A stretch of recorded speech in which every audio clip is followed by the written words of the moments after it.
আপনার কি কখনো এমন হয়েছে যখন রাতে একা ঘরে হঠাৎ অদ্ভুত অনুভব করেছেন, অথবা আপনার ঘুম ভেঙে গেছে অজানা শঙ্কায়? আপনি জানেন কি, আপনার কিছু ছোট ছোট অভ্যাস, এমনকি ঘরে সাধারণ কিছু কাজও জিনদের আমন্ত্রণ জানাচ্ছে।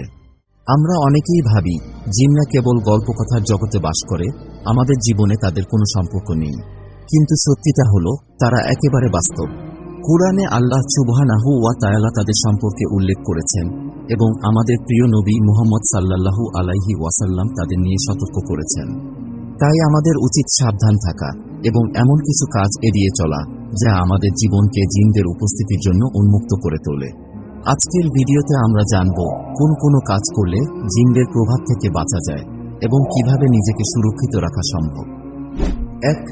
নামাজ এবং আল্লাহর স্মরণ থেকে দূরে থাকা। প্রথম এবং সবচেয়ে বিপজ্জনক কাজ যা আমাদের দুর্বল করে তোলে তা হল নামাজ না পড়া এবং আল্লাহর স্মরণ ভুলে যাওয়া। রাসূল সাল্লাল্লাহু আলাইহি ওয়াসাল্লাম বলেছেন, যখন কেউ আল্লাহর নাম নিয়ে ঘরে প্রবেশ করে এবং খাবার খাওয়ার সময়ও আল্লাহর নাম উচ্চারণ করে, তখন শয়তান বলে, এই ঘরে আমাদের কোনো জায়গা নেই। কিন্তু আল্লাহর নাম না নিয়ে প্রবেশ করলে শয়তান বলে, এখানে রাত কাটানোর জন্য আমাদের জায়গা আছে। এই হাদিস আমাদের শেখায় আল্লাহর স্মরণ ও নামাজ আমাদের ঘর, জীবন ও আত্মাকে শয়তান ও জিনের প্রভাব থেকে রক্ষা করে। আমাদের জন্য নামাজ হলো সেই শক্তি যা আমাদের আত্মিক সুরক্ষা দেয় এবং আল্লাহর সঙ্গে গভীর সম্পর্ক স্থাপন করে। জীবনের প্রতিটি মুহূর্তে আল্লাহর স্মরণ আমাদের জন্য সুরক্ষার ঢাল। যখন আমরা নামাজ ভুলে যাই বা আল্লাহর জিকির থেকে দূরে থাকি, তখন আমাদের আত্মা দুর্বল হয়ে পড়ে, আর এই দুর্বলতাই জিন ও শয়তানের জন্য প্রবেশের সুযোগ সৃষ্টি করে। যখন আমরা নামাজ পড়ি এবং আল্লাহকে স্মরণ করি, তখন শয়তান আমাদের কাছ থেকে দূরে থাকে এবং আমরা নিজেকে আত্মিক ও মানসিকভাবে সুরক্ষিত রাখি। তাই নিয়মিত নামাজ পড়া, আল্লাহর জিকির করা এবং কুরআন তেলাওয়াত করাই আমাদের সুরক্ষার প্রধান উপায়। ২. তাবিজ ও শিরকের মতো কুসংস্কারে বিশ্বাস। আজকের সমাজে অনেকেই বিভিন্ন বিপদ বা সমস্যার সমাধান হিসেবে তাবিজ বা ঝাড়ফুঁকের আশ্রয় নেন। তারা মনে করেন এই তাবিজ বা কুসংস্কার তাদের রক্ষা করবে। কিন্তু ইসলামের দৃষ্টিতে এ ধরনের কুসংস্কার হল শিরক, যা আল্লাহর সাথে অন্য কাউকে শরীক করা। রাসূলুল্লাহ সাল্লাল্লাহু আলাইহি ওয়াসাল্লাম স্পষ্ট করে বলেছেন, যে তাবিজ পড়ে সে শিরক করেছে। এই হাদিসের মাধ্যমে আমাদের বোঝা উচিত যে তাবিজের উপর নির্ভর করা বা কোনো কুসংস্কারকে বিশ্বাস করা আমাদের ঈমানকে দুর্বল করে এবং শয়তান ও জিনদের আমন্ত্রণ জানায়। আল্লাহ তাআলা আমাদের সব সমস্যার সমাধান দানকারী, তাই আমাদের বিশ্বাস রাখা উচিত শুধু আল্লাহর প্রতি। তাবিজ, ঝাড়ফুঁক বা কুসংস্কারে বিশ্বাস করা মানে হচ্ছে আমরা আল্লাহর থেকে দূরে সরে যাচ্ছি এবং এটাই জিনদের আমাদের জীবনে প্রবেশের সুযোগ তৈরি করে। আমাদের উচিত আল্লাহর প্রতি নির্ভরশীল থাকা, নিয়মিত দোয়া ও কুরআন তেলাওয়াত করা, যাতে আমাদের জীবনে কোনো ধরনের জিনের প্রভাব না পড়ে। আল্লাহর উপর আস্থা রাখলে আমরা সুরক্ষিত থাকি, তাই আমাদের বিশ্বাস শুধু আল্লাহর প্রতি থাকা উচিত, যাতে জিনরা আমাদের কাছে আসতে সাহস না পায়। ৩. পরিত্যক্ত বা অন্ধকার স্থানে প্রবেশ। রাসূলুল্লাহ সাল্লাল্লাহু আলাইহি ওয়াসাল্লাম আমাদের সতর্ক করেছেন যে কিছু নির্দিষ্ট স্থান, যেমন পরিত্যক্ত ভবন, অন্ধকার কোণা বা বাথরুমে জিনদের বসবাস থাকে। এসব স্থানে আমাদের প্রবেশের সময় সতর্ক থাকা জরুরি, কারণ এখানে অদৃশ্য জিনদের উপস্থিতি থাকতে পারে। বিশেষ করে বাথরুমে প্রবেশ করার সময় বলুন, আউযু বিল্লাহি মিনাল খুবুসি ওয়াল খাবাইস। এই দোয়ার মাধ্যমে আমরা আল্লাহর কাছে খারাপ জিন এবং খারাপ জিন্নি থেকে আশ্রয় চাই। এই দোয়া আমাদেরকে জিনদের ক্ষতি থেকে রক্ষা করে, কারণ আল্লাহর স্মরণ আমাদের রক্ষা কবচ হিসেবে কাজ করে। পরিত্যক্ত বা অন্ধকার স্থানে ঢোকার আগে যদি আমরা আল্লাহর দোয়া না পড়ে প্রবেশ করি, তাহলে সেসব স্থানে থাকা জিনরা আমাদের কাছে আসার সুযোগ পায়। তাই এসব জায়গায় প্রবেশের আগে দোয়া পড়ে আল্লাহর কাছে সুরক্ষা চাওয়া উচিত। আল্লাহ আমাদের রক্ষাকারী, আর তার নাম নিয়ে আমাদের সুরক্ষিত থাকা সহজ হয়। আল্লাহর দোয়া ছাড়া এমন স্থানে গেলে সেখানে বসবাসরত জিনরা আমাদের ক্ষতি করতে পারে। ৪. ইসলাম বিরোধী কাজ ও অসঙ্গত বিনোদন। যেসব কাজ আমাদের আল্লাহ থেকে দূরে সরিয়ে দেয়, তা আমাদের জীবনে জিনদের প্রভাব আনতে সহায়ক হতে পারে। ইসলাম বিরোধী বিনোদন, যেমন অশ্লীল সঙ্গীত বা অনৈতিক অনুষ্ঠানগুলোতে ডুবে থাকা, আমাদের আত্মিক শক্তিকে দুর্বল করে তোলে। কুরআনে স্পষ্টভাবে বলা হয়েছে যে আমার স্মরণ থেকে মুখ ফিরিয়ে নেয়, আমি তার জন্য একটি শয়তান নিযুক্ত করি যা তার সঙ্গী হয়ে থাকে।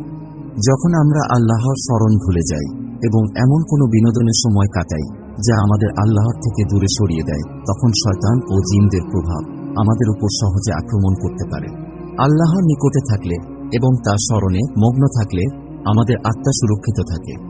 ইসলামের নির্দেশনা মেনে সঠিক বিনোদন বেছে নেওয়া এবং নিয়মিত ইবাদতে মনোযোগী হওয়া আমাদের রক্ষা করতে সাহায্য করে।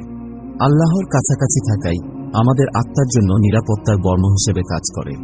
ইসলামে বিনোদন অবশ্যই থাকতে পারে, কিন্তু তা এমন হতে হবে যা আমাদের আল্লাহ থেকে দূরে সরিয়ে না নেয়। আমাদের উচিত এমন বিনোদন বেছে নেওয়া যা আমাদের আত্মিক উন্নতি সাধনে সাহায্য করে।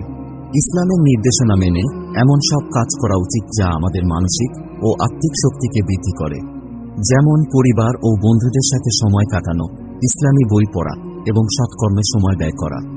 এগুলো আমাদের মন ও আত্মাকে শক্তিশালী করে এবং আমাদের আল্লাহর নিকটবর্তী করে।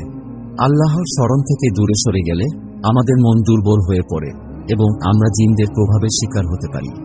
তাই আমাদের উচিত সবসময় আল্লাহর স্মরণে মগ্ন থাকা এবং তার নির্দেশিত পথে চলা। 5. ঘুমানোর আগে সুন্নাহ পালন এড়িয়ে চলা। রাসূলুল্লাহ সাল্লাল্লাহু আলাইহি ওয়াসাল্লাম আমাদের জন্য কিছু গুরুত্বপূর্ণ সুন্নাহ নির্দেশ করেছেন, যা ঘুমানোর আগে পালন করলে আমাদের আত্মার সুরক্ষা নিশ্চিত হয়। যেমন আয়াতুল কুরসি, সূরা আল ইখলাস, সূরা আল ফালাক এবং সূরা আন-নাস পড়া। এগুলো আমাদের জন্য এক ধরনের আত্মিক ঢাল হিসেবে কাজ করে। রাসূলুল্লাহ সাল্লাল্লাহু আলাইহি ওয়াসাল্লাম বলেছেন, যে ব্যক্তি আয়াতুল কুরসি পড়ে ঘুমায়, আল্লাহ তার জন্য এক প্রহরী নিযুক্ত করেন, যে তাকে সকাল পর্যন্ত রক্ষা করে। এই কথাটি থেকেই বোঝা যায়, ঘুমানোর আগে সুন্নাহগুলো অনুসরণ করলে আমাদের আত্মা নিরাপদে থাকে এবং জিন বা শয়তান আমাদের ক্ষতি করতে পারে না। কিন্তু যখন আমরা এই সুন্নাহগুলো এড়িয়ে চলি, তখন আমরা নিজেরাই আমাদের সুরক্ষাকে দুর্বল করে ফেলি। আল্লাহর প্রতি বিশ্বাস রেখে এবং তার নির্দেশিত সুন্নাহ মেনে চলাই আমাদের জন্য সুরক্ষার আসল উপায়। প্রতিদিন ঘুমানোর আগে এই সুন্নাহগুলো পালন করুন এবং আল্লাহর সুরক্ষা চাদরের নিচে আশ্রয় নিন। নিয়মিত আয়াতুল কুরসি, সূরা আল ইখলাস, সূরা আল ফালাক এবং সূরা আন-নাস পড়ার অভ্যাস করে তুলুন। এতে করে আপনার আত্মা সুরক্ষিত থাকবে এবং জিন বা শয়তানের খারাপ প্রভাব থেকে মুক্তি পাবেন।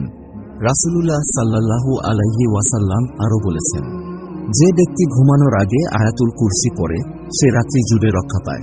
এই কথাটি আমাদের শেখায় যে ঘুমানোর আগে সুন্নাহগুলো মেনে চললে আমরা নিরাপদ থাকব এবং আমাদের আত্মা শয়তানের খারাপ প্রভাব থেকে রক্ষা পাবে। আল্লাহর সাথে সম্পর্ক বজায় রাখা এবং তার নির্দেশনা মেনে চলাই আমাদের সুরক্ষার আসল উপায়। জিনরা আমাদের জীবনে প্রবেশ করতে পারলেও আমাদের ঈমান ও আল্লাহর সাথে সম্পর্ক শক্তিশালী হলে তারা আমাদের উপর কোনো প্রভাব ফেলতে পারে না। তাই নিয়মিত নামাজ, কুরআন তেলাওয়াত এবং আল্লাহর স্মরণ আমাদের রক্ষা কবচ। আল্লাহ আমাদের সকলকে সঠিক পথে পরিচালিত করুন এবং অদৃশ্য শত্রুর হাত থেকে আমাদের রক্ষা করুন। যদি ভিডিওটি আপনার কাজে আসে তবে লাইক, কমেন্ট এবং শেয়ার করে অন্যদেরকেও সচেতন করতে পারেন। এই জ্ঞান ছড়িয়ে দিয়ে আপনাদের পরিবারকে সুরক্ষিত রাখতে সহযোগিতা করুন। ধন্যবাদ।